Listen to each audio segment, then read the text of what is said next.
Hello, and thank you for joining me in Annie Stories. In today's video, I'll be reading William Hoff's fairy tale called The Cold Heart. Have a listen with me to discover a man's journey through poverty to riches to regret. So without further ado, let us begin. The Cold Heart. If ever you should travel through the country of Suabia, you should take a peep at the Black Forest. Not only that you may admire the magnificent pine trees, but that you may study the people living there, for they are quite unlike any of their neighbors. The inhabitants of the Black Forest near the town of Baden are tall and broad, and it would almost seem as though the invigorating scent of the pine trees had strengthened their bodies and their characters too, for they are fearless, frank, and honest. Their principal industries are glass-making and clock-making. The costume they wear, too, is different from the ordinary run of peasants and gives them a strange and somewhat dignified appearance. On the other side of the forest, although of the same race, the inhabitants are, on account of the different occupations they pursue, somewhat different in their manners and customs. These people work chiefly in the forest as woodcutters and timber merchants. They fell their pine trees and then float them down the Nagold to the Neckar, down the Neckar to the Rhine, even traveling as far as Holland, the rafts of the Black Forest being known upon the sea-coast. They stop their rafts at every town they come to, so that folks may buy their timber if they have a mind to, but the broadest and tallest beams and masts are sold to the Dutch shipbuilders for a good round sum of money. These men, accustomed to a rough, wandering life, are as different in character from the people living in the other part of the forest as their costumes differ. The men, living in the neighborhood of Baden, wear black jackets, closely pleated trousers, red stockings, and peaked hats. The woodmen, however, wear jackets of dark-colored linen, broad green braces, black leather breeches, from one of the pockets of which a brass footroll protrudes. But their chief pride is in their boots, which reach nearly to their middle so that the raftsmen can wade through the fairly deep water without wetting their feet. At one time, it was believed that two spirits inhabited the Black Forest. The one known as the Little Glass Man was a good little spirit, and but 3 feet and a half in height, and was always to be seen dressed in the same costume as the glassmakers or clockmakers wore. But Dutch Michael, who haunted the further side of the forest, was a broad-shouldered giant and was dressed like a raftsman. Some of the woodcutters who had seen him declared his boots were so big that an ordinary full-grown man could have stood upright in one of them and yet not have reached to the top of it. A young Black Forester named Peter Monk is said to have had a very extraordinary adventure with these two wood spirits. Peter lived with his mother, who was a widow, in the very heart of the forest. His father had been a charcoal burner, and after his death, the mother trained her son to the same employment. At first, Peter was content to follow his father's occupation and to sit by his sooty kiln, as black as soot himself, and now and again to drive into the town and villages to sell his charcoal. But he had plenty of time for reflection, and it gradually began to occur to him that his lot was not a very happy one. He thought how smart the glassmakers and clockmakers looked, decked out in their best clothes on Sunday. But, said he to himself, if I were to put on my father's jacket with its silver buttons, and encase my legs in bright red stockings, and swagger down the street, folks would say, "'Tis only Peter Monk, the charcoal burner, after all." The woodcutters, raftsmen, and timber merchants were also objects of his envy. Whenever these forest giants came into the village in their splendid costumes, decked out with silver buttons and buckles and chains, and stood with their great legs wide apart, watching the dance perhaps, using strange oaths, and smoking long pipes from Cologne, he would say to himself, "Ah, what happiness to be a man like that." Sometimes one of these fortunate beings would plunge a hand into his pocket and bring out a handful of florins and commence to gamble with them. 6 batzen at a time they would risk at dice. And Peter had seen one of the richest timber merchants lose in a night more money than he or his father had ever earned in a year, and yet not seem greatly upset over the loss of the money.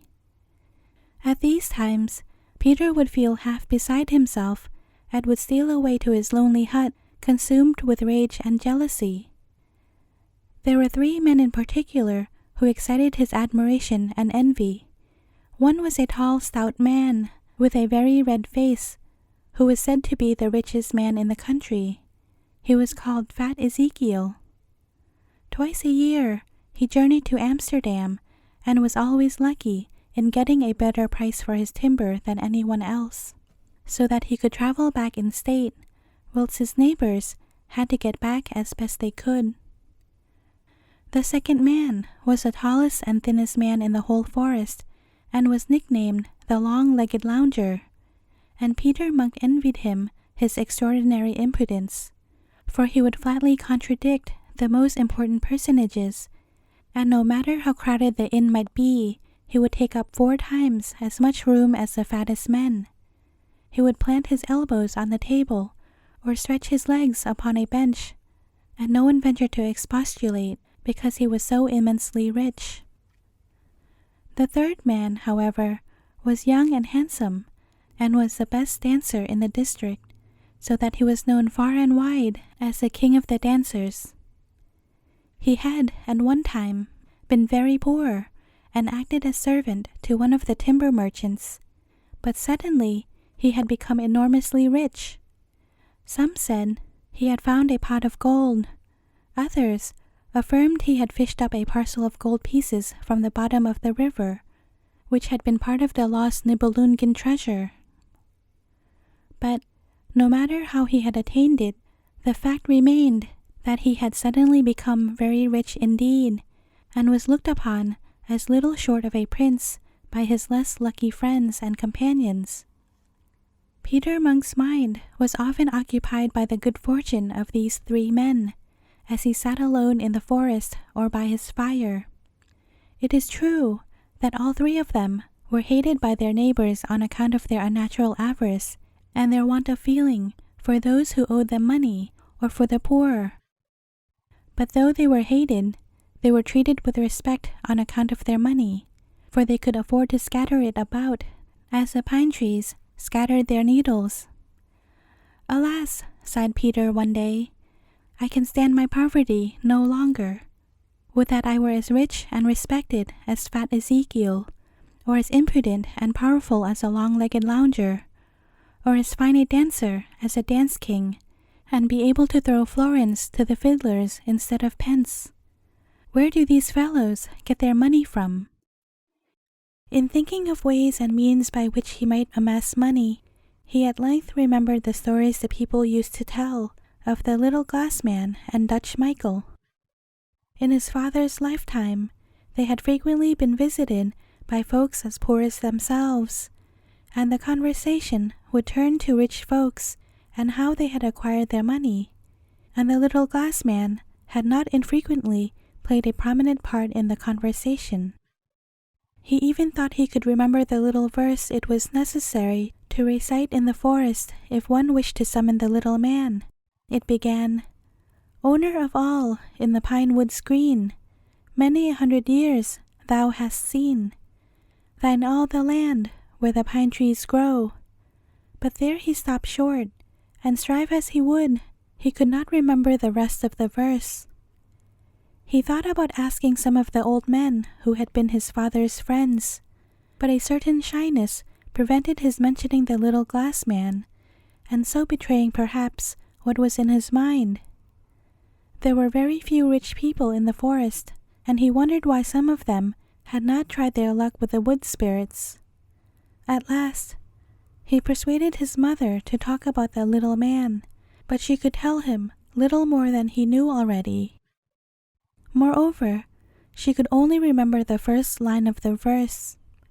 But finally, she said the spirit only showed himself to folks born on a Sunday between the hours of 11 and 2. "Had you but known the charm," said she, "you might have summoned the little man yourself, for you were born at midday on a Sunday." On hearing this, Peter Monk was nearly beside himself with impatience to set out upon his adventure. Surely, the portion of the verse he knew would prove sufficient to summon the little glass man to a Sunday's child like himself. So one day, when he had managed to sell all his charcoal, instead of kindling a new fire, he dressed himself in his father's best jacket and red stockings, put the pointed hat upon his head, and taking his 5-foot blackthorn staff in his hand, bade goodbye to his mother. "It will soon be time to draw lots and decide who is to go for a soldier, and I am going to the magistrate to remind him that you are a widow, and I, your only son. I am exempt from serving in the army," said he. His mother praised him for his thoughtfulness, and he set out towards a particular clump of black pines. This spot was the highest point in the Black Forest, and there was not a village nor a hut for some miles around it, for the superstitious people thought it was haunted. Although the trees there grew thick and tall, they were never felled, for it was said that when anyone had attempted to do so, terrible accidents occurred. Sometimes the axe had sprung from the haft and buried itself in the man's foot, or a stubborn tree trunk that seemed to defy the stroke of the axe fell suddenly and crushed the woodcutter, injuring him severely and even killing him.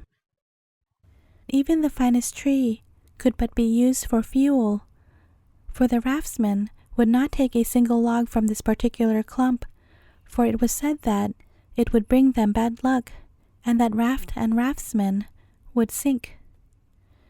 And it so chanced that the trees grew thicker and taller, excluding every ray of sunshine, so that even in the daytime it was dark as night there, and Peter Monk's courage began to fail him as he reached the spot, for there was not a sound to be heard, no voice, no footstep except his own. The stroke of no axe resounded, and even the birds seemed to have deserted the place.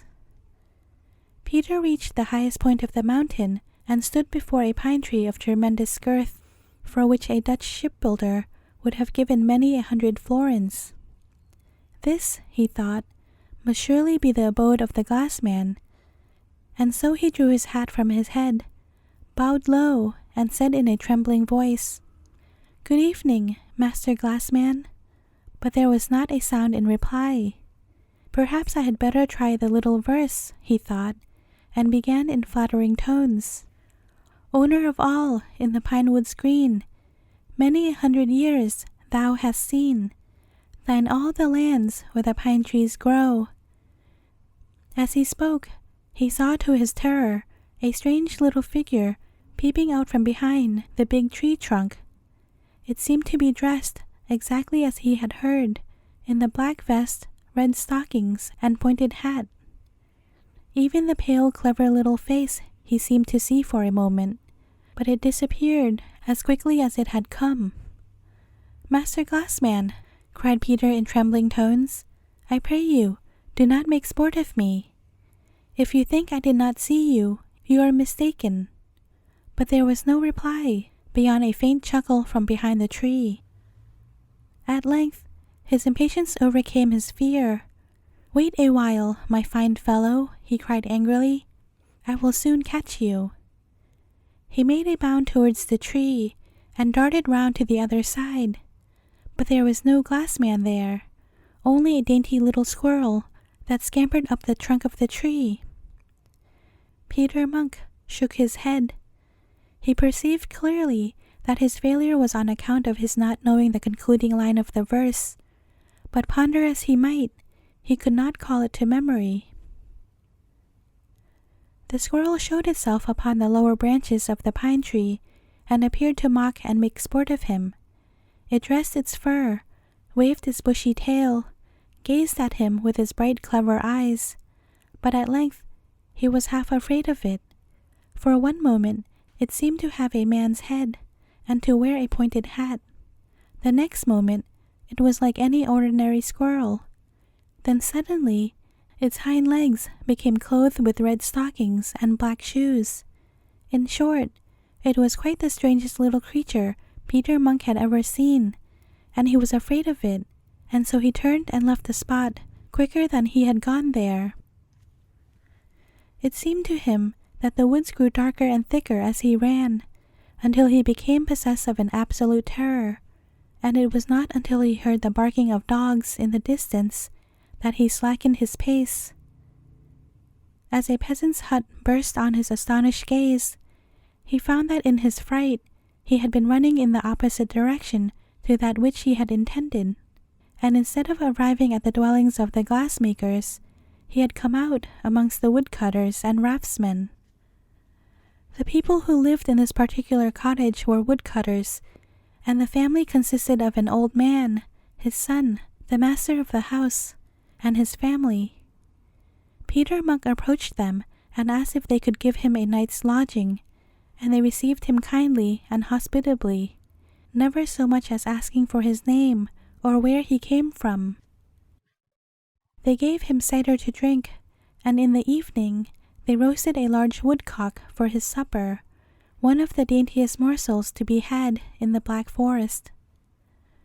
When they had made a good meal, the housewife and her daughters seated themselves round a big blaze of light, which the youths kindled from the resinous pine wood, and commenced plying their distaffs. The old grandfather, the guest, and the master sat smoking and watching the women at their work, but the young men of the family busied themselves fashioning wooden spoons and forks. Out in the woods, a storm raged and howled amongst the pine trees. Now and again there was a sound of a falling tree, or a crackling of branches as they were torn from the parent stem. The fearless youths would have run out into the wood in order to watch the fearful but grand spectacle, but their grandfather forbade them. "No one wandering in the wood tonight would ever return," said he. "Without doubt, Dutch Michael is abroad and seeks a new raft load in the forest." The boys had heard many a time of Dutch Michael, but nevertheless they begged their grandfather to tell them a story about him. Peter Munk, too, who had only heard vague reports about him in his own part of the country, joined his request to that of the boys, and asked him to tell him who he really was and where he lived. "Why, to think you don't know that now," said the old man. "You must have come from the other side of the forest then, if not further away. I will tell you all I know of Dutch Michael. Some hundreds of years ago, there were no more honest and respectable folks to be found far and wide than the Black Foresters. It is only since so much money came into the country that folks have become dishonest and wicked. Nowadays, on a Sunday, young men dance and smoke and swear enough to make one's hair stand on end. But in those days it was different, and even if he stands at the window and hears me say it, I maintain that Dutch Michael is at the root of all the evil. More than 100 years ago, there lived a rich timber merchant who had many workpeople and whose business was carried on from here to far down the Rhine. He was a good, pious man, and a blessing rested on all his ventures. One evening, there came to his door a man the like of whom he had never seen before. He wore the dress of a Black Forester, but he was a great deal taller than the tallest man, and one could scarcely believe it possible for there to be such a giant. He asked for work, and the merchant, seeing that he looked so strong and likely to be able to carry heavy burdens, asked what wages he required, and soon came to terms with him. Michael was the man's name, and such a workman his master had never had before. When it came to hewing trees, he was worth 3 other men, and when the timber had to be carried away, though there were 6 men at the end of a trunk, he would take the other end by himself and make no labor of it at all. At the end of half a year, he came to his master and said he was tired of felling timber and would like to go with the rafts and see the places the timber went to. "Well," said his master, "I will not stand in your way. It is true that you are more useful to me as a woodcutter, for strong men are needed for such hard work, whereas one has need of skill and dexterity rather than strength upon a raft. However, this once you shall go." And so it came to pass, and he was to set out with a raft consisting of 8 portions, all being connected.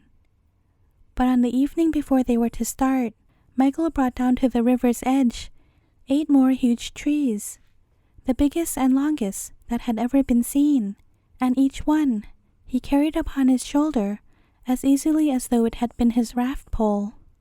To this day, no one knows where they had been felled.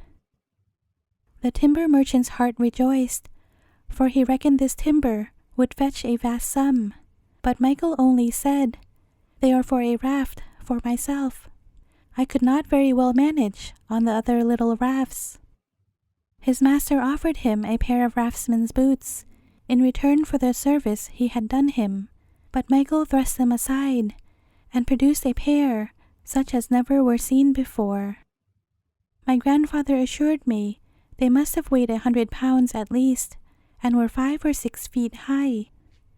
The raft set out, and just as he had astonished the woodcutters, now he made the raftsmen open their eyes. They had believed, when they saw the huge additional portion Michael had attached to the raft, that it would travel much slower on that account. But not so. As soon as it reached the necker, it darted ahead like an arrow. When they came to a sharp bend in the river, whereas the raftsmen would formerly have had some trouble to keep the raft in the middle of the stream and not run it aground, now Michael just sprang into the water, and with one mighty push turned the raft either to the left or right until the danger was past. When they came to a straight stretch, he would run along the different portions of the raft until he came to the front one. And then, bidding all the men put by their poles, he would stick his own enormous pole into the gravelly riverbed and send the raft rushing forward at such a pace that trees, country, and villages all seemed flying past. And so it came about that they reached Cologne in less than half the time it usually took. Here, the raftsmen had been wont to sell all their timber, but Michael now dissuaded them from doing this. "You are fine merchants," said he. "You don't know how to protect your own interests. Do you suppose the people of Cologne need all the wood they purchase from the Black Forest for themselves? Not they. They give you about half what it is really worth, and sell it again at a dearer rate in Holland. Let us sell the smaller timber here and take the larger trees to Holland. And whatever we make over and above the usual price will be our profit." So spoke the crafty Michael, and his companions were only too ready to follow his advice, some because they wanted to go to Holland to see the country, and some because they liked the idea of the extra money. Only one man amongst them remained honest, and he begged the rest not to endanger his master's property, risking the troublesome journey to Holland, or at least, if they went there, not to cheat the merchant out of the better price that they sold the wood for. But they would not listen to him, and soon forgot his words, that is to say, with the exception of Michael. So they floated down the Rhine, Michael steering the raft, and very soon they reached Rotterdam. Here they obtained 4 times the usual price for the wood, the huge trunks Michael had added fetching in particular a very high price. The Black Foresters were delighted at the sight of so much gold. Michael divided it, 1 portion for the master and 3 portions to be divided between the raftsmen. The men at once began to waste their money in the inns, drinking and gambling with sailors and all sorts of rabble and dishonest folks. The one honest man amongst them, Dutch Michael, sold to the press gang man, and he was carried off and never heard of again. From that time, Holland became the Black Foresters' paradise, and Dutch Michael was their king. It was some time before the timber merchants discovered the truth of the matter, and so it gradually came about that riches, oaths, bad habits, drinking and gambling were introduced from Holland into the Black Forest. When the whole story did come out, however, Dutch Michael was nowhere to be found. But he is not dead, and for over 100 years he has haunted our forest, and it is said he has helped many a one to become rich, but at the cost of their poor soul. I will say no more about that.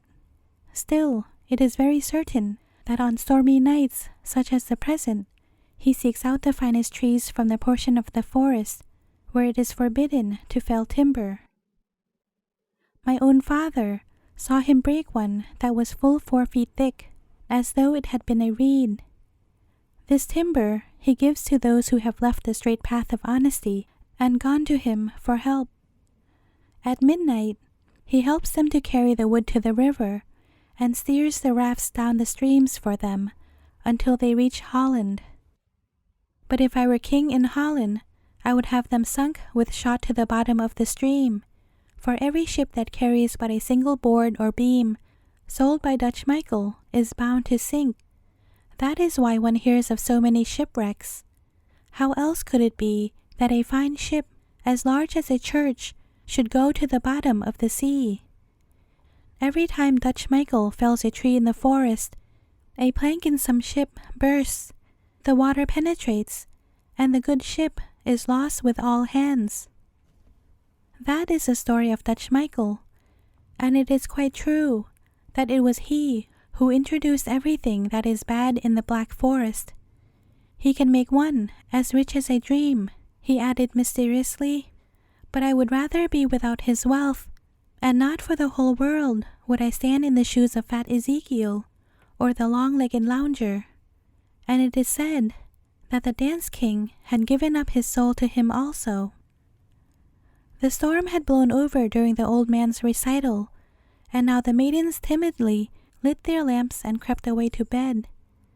And the men placed a sack of leaves for a pillow for Peter Monk upon the bench in the chimney corner, and wishing him good night, left him to himself. Charcoal Peter, as he was usually called, had terrible dreams that night. He thought that the grim gigantic form of Dutch Michael came to the window, and forcing it open, stretched a long arm through the space, and shook a purse of gold pieces at Peter. The money clinked musically in his ears. The next moment, however, who should appear but the little glass man? He rode here and there in the air upon a huge green glass bottle, and Peter thought he could hear the low chuckling he had heard in the clump of black pines. Then suddenly he caught the sound of a hoarse voice booming in his left ear these words: "In Holland there is gold to be had for the asking, so wherefore be sad? Dutch Michael has gold, glittering gold. Come to him then for riches untold." Then in his right ear he heard the 3 lines of the little glass man's verse recited, and a soft voice whispered, "Foolish Charcoal Peter, foolish Peter Monk, can't you think of a word to rhyme with grow? And you, born at midday on a Sunday too, come try for a rhyme, try for a rhyme." Peter groaned and sighed in his sleep, and he tried his hardest to make a rhyme, but as he had never made a single one when awake, he did not succeed any better in his dreams. He awoke as the first streaks of dawn appeared, and sat up, placed his elbows on the table, and rested his head upon his hands. As he remembered the whispering in his ears, he said to himself, "Rhyme, foolish Charcoal Peter, for goodness sake, make a rhyme." He tapped his forehead with his fingers, but no rhyme would come. And as he sat there, sad and disturbed in his mind, trying hard to find a rhyme to the word grow, the young fellows passed the cottage, and one of them was singing at the top of his voice. I stood beside a little hut, just where the pine trees grow, peeped in for my beloved, but her face she would not show. The words rushed through Peter's ears like lightning, but like lightning they were gone again. He jumped up, ran from the cottage, pursued the three men, and seized the singer roughly by the arm. "Stop, friend," he cried. "What did you rhyme with grow? Be good enough, please tell me what you were singing." "What's that to you, fellow?" replied the Black Forester. "I can sing what I like, I suppose. Let go my arm, or—" "No, no," screamed Peter, clinging all the tighter to him. "I will not let you go until you have told me what you were singing." But the singer's two companions fell upon Peter and gave him such a drubbing he was forced to let go of the singer's clothing and fell fainting to his knees. "Now you have your deserts," said they, laughing, "and perhaps you will know better another time than to molest honest folk on an open road." "I will certainly remember not to do so any more," replied Charcoal Peter with a sigh. "But now that you have given me a good beating, be so good as to tell me slowly and clearly the words of the song." They laughed at him and mocked him, but the singer repeated the words to him, and then, laughing and singing, the three young men went on their way. Peter raised himself painfully to his feet. "Ah," he said, "so show rhymes with grow. Very well, Master Glassman. We will have a word to say to each other by and by." He went back to the cottage, took leave of his host, and with his staff in his hand, set out once more for the clump of black pine trees. He walked slowly, for he had to compose a last line to the verse. And although he now had a word to rhyme, he found it a difficult matter to make up the whole line. But by the time he was close to the place, and the pines began to grow taller and thicker, he had his line quite complete. And so overjoyed was he that he made a bound forward, and nearly bounded up against a huge giant of a man, dressed as a raftsman, and carrying a pole in his hand the size of a ship's mast, who stepped suddenly from out of the clump of pine trees. Peter Monk's knees shook with fright as he saw the giant taking slow steps alongside of him in order to accommodate himself to Peter's pace. "Without doubt, it is Dutch Michael," thought he, but the huge figure paced silently on. Peter glanced sideways at him from time to time. He was certainly taller than the tallest man he had ever seen. His face was neither young nor old, but was covered with lines and creases innumerable. He wore a linen vest, and the enormous boots, which were drawn up over his leather breeches, Peter recognized at once from the old man's story. "Peter Monk, what are you doing in this clump of black pines?" he asked at length in deep threatening tones. "Good morning, sir," answered Peter, trying to appear unconcerned, although he was trembling violently. "I am only on my way home." "Peter Monk," replied the Forest King, glaring at the unfortunate young man, "your way does not lie through this clump of trees." "Well, not exactly," said Peter, "but it is so hot today that I thought it would be cooler here beneath the pine trees." "Don't lie to me, Charcoal Peter," thundered the giant, "or I will strike you to the earth with my pole." "Do you suppose I did not see you begging from the little glass man?" Then in milder tones, Dutch Michael went on. "It was a foolish thing to do, Peter, and it was lucky for you you could not remember the lines of the verse, for the little fellow is a terrible miser, and only gives grudgingly. Moreover, whoever accepts money from him is never happy again in his whole life long. You are a simpleton, Peter, and I am sorry for you from the bottom of my heart. To think that a fine handsome fellow like you should be nothing better than a charcoal burner. When other folks jingle fat ducats in their pockets, you have only a few copper coins to show. It is a wretched life to lead." "You are right there. It is a wretched life," said Peter. "Well, well," proceeded Dutch Michael, "I have helped many a poor fellow in distress, and you would not be the first. Just say how many 100 florins you would like to have to begin with." As he spoke, he jingled the money in his enormous pockets, and it sounded just as it had done in Peter's dream. Peter's heart beat fast with fear, and he was hot and cold by turns, for Dutch Michael had not the appearance of one who gave money out of charity alone. He remembered the mysterious words of the old man regarding the men who had enriched themselves at the forest king's expense, and overcome with terror, he cried out, "Many thanks, sir, for your kind offer, but I would rather have nothing to do with you." And with that, he took to his heels and ran for his life. But the terrible Michael was not to be shaken off. By taking huge strides, he kept pace with Peter. "You will regret this," he said. "Mark my words, you will regret it. Do not run so fast. Yonder is the boundary of my domains, and I can go no further." On hearing these words, Peter hastened on more than ever, and as he reached the boundary, he made a spring for safety. Dutch Michael hurled his huge pole after him. It missed him, but the force with which it had been thrown caused it to break into splinters. One splinter fell at his feet, and Peter stopped to pick it up, to throw it back at Michael. But before he could do so, he felt the wood turn and twist in his hand, and to his horror, he saw that it had turned into a huge snake, which was about to spring at him.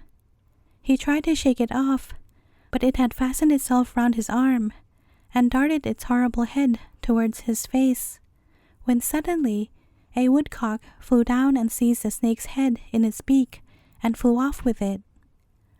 Dutch Michael raged and bellowed in vain, and Peter, trembling in every limb, once more set out upon his way. The path grew steeper and steeper, until at length he found himself before the big pine tree in the center of the clump of black pines. As on the previous day, he bowed to the invisible glass man and began reciting the verse, "Owner of all in the pine woods green, many 100 years thou hast seen. Thine all the lands where the pine trees grow, to the Sunday born thy face now show." "Well, it's not quite right yet, but as it is you, Charcoal Peter, I will let it pass," said a fine soft voice near him. Peter turned in surprise and saw, seated beneath a beautiful pine tree, a little old man. He was wearing a black vest, red stockings, and a large pointed hat. He had a refined, delicate little face and a long white beard as soft as a cobweb. But the most extraordinary thing about him, that Peter at first sight noticed, was that he was smoking a long pipe of blue glass. But approaching nearer, Peter discovered that everything the little man wore, coat, shoes, stockings, all were made of colored glass, but it was as flexible as though it were still hot, and went into folds, as cloth would have done with every movement of the little man's body. "And so you met that rascal Dutch Michael," said the little man. "He would have done you an injury had I not taken his magic wand from him. Moreover, he will not easily get it again." "Yes, Master Glassman," replied Peter, bowing low. "I had a terrible fright. And so you were the woodcock that pecked the snake to death? Very many thanks. But I have come to you for advice. Things are not very flourishing with me. A charcoal burner does not get on in the world, and as I am young and strong, I should like to be in a better position, especially when I see others, like Fat Ezekiel and the Dance King, with as many money as they can spend." "Peter," said the man sternly, as he blew a cloud of smoke from his pipe, "Peter, don't let me hear you speak of these men. Just for a few years' happiness, or perhaps only the appearance of happiness, they will pay by an eternity of misery. You should not belittle your trade. Your father and grandfather before you pursued it. I trust it is not the love of idleness that has led you to me." Peter was alarmed by the little man's earnestness and blushed. "No, no," he faltered. "I know full well that idleness is the root of all trouble, but you cannot wonder that I should wish to better myself. A charcoal burner is thought so little of. The glassmakers, clockmakers, and raftsmen are all of higher standing." "Pride goes before a fall," said the little man in more friendly tones. "You men are a strange race. It is seldom that any one of you is content with his position. If you were a glass worker, you would no doubt wish to be a timber merchant, and if you were a timber merchant, you would want to be the keeper of the forest, or even a magistrate. I am accustomed to grant 3 wishes to every Sunday child that knows how to find his way to me. The first 2 are free to be granted, but I can refuse to grant the 3rd if I think it is a foolish one. So wish something for yourself, Peter, but take care that it is something good and useful." "Hurrah! You are without doubt a first-rate little fellow, Master Glassman. And so, as I may wish what I will, I wish that I may dance as well as the dance king, and when I am with fat Ezekiel, I may always have as much money in my pockets as he." "Fool!" cried the little man angrily. "What an idiotic wish to make! To be able to dance and to have a supply of money with which to gamble. You ought to be ashamed of yourself, Peter, to cheat yourself of your good fortune in such a manner. Of what use will it be to your poor mother that you can dance well? And of what use your money if you only spend it in the alehouse? When you are with fat Ezekiel and the dance king, your pockets will be as full as theirs, but you will leave your money behind you and be as poor and hungry the rest of the week as you were before. I will grant you one other wish, but see that you make better use of it." Peter scratched his head and spoke after some deliberation. "Very well. I wish for the finest glass factory in the Black Forest and sufficient money to carry on my business." "Nothing else?" asked the little man earnestly. "Nothing else, Peter?" "Well," said Peter, "whilst I am about it, you might as well add a horse and a little carriage." "Oh, you stupid, you stupid!" cried the little man, and in his wrath he flung his glass pipe at the nearest pine tree and smashed it into 100 pieces. "A horse and a carriage indeed! Why couldn't you wish for knowledge and common sense? But there, no need to look so sad. The second wish was not altogether so foolish as the first. A glass factory is not a bad thing to possess, and will certainly provide its owner with a living. But had you wished for knowledge and common sense with it, the horse and carriage would have followed as a natural consequence." "But Master Glassman," replied Peter, "I have still one wish left, and I will wish for knowledge and common sense if you think it so necessary for me to possess it." "No, no. Mark my words, you will find yourself in such a dilemma one of these fine days that you will be thankful to have a remaining wish to help you out. And now, go home. Here are 2,000 gold crowns. See that you use them to the best advantage, and don't come here asking for more money, or I will hang you from the top of the tallest tree." 3 days ago, Wingfritz died. He owned the largest glass factory in the forest. Go first thing tomorrow morning and make a bid for the business. See that you are industrious and behave yourself well, and I will visit you from time to time and give you good advice to make up for your not having wished for common sense. But I must tell you seriously that your first wish was an evil wish. Be careful how you take to frequenting alehouses, for never yet did they do anyone anything but harm." Whilst speaking, the little man had taken out another pipe made of the very finest glass, filled it with dried fir cones, and stuck it in his little toothless mouth. He now drew forth an enormous burning glass, and stepping out into the sunlight, lighted his pipe by means of the glass. When he had succeeded, he offered his hand to Peter in friendly fashion, gave him a little more good advice, smoked faster and faster, and at length disappeared in a cloud of smoke, which circled higher and higher until it reached the treetops, leaving a scent of genuine Dutch tobacco behind it. When Peter reached home, he found his mother in great trouble about him, for the good woman quite supposed he had been made to enlist for a soldier. He told her he had met a good friend in the forest who had given him enough money to start a different business. Although his mother had lived for 30 years in the charcoal burner's hut, and had become as accustomed to the sooty faces of her menfolk as a miller's wife to her husband's flowery face, she had still sufficient vanity at once to despise their former position as soon as she saw a chance of bettering it. "As the mother of a man who owns a glass factory," said she, "I shall be a degree above my neighbors, and in future I shall take a foremost seat in church amongst the well-to-do people." Peter soon made a bargain with Ringfritz's heirs for possession of the glass factory. He retained all the workmen employed there and worked hard, making glass night and day. At first, he liked his new trade. He walked about the factory with his hands stuck in his pockets, looking at this and that, and making his workmen laugh at his queer questions. His greatest pleasure was to watch the glass blowing. He liked to take the soft material and fashion it into all sorts of queer figures, but he soon tired of the work, and by degrees he came less often to the factory. First it fell to passing only an hour a day there, then he would come in every other day. Finally, only once a week, and all this came of frequenting the alehouse.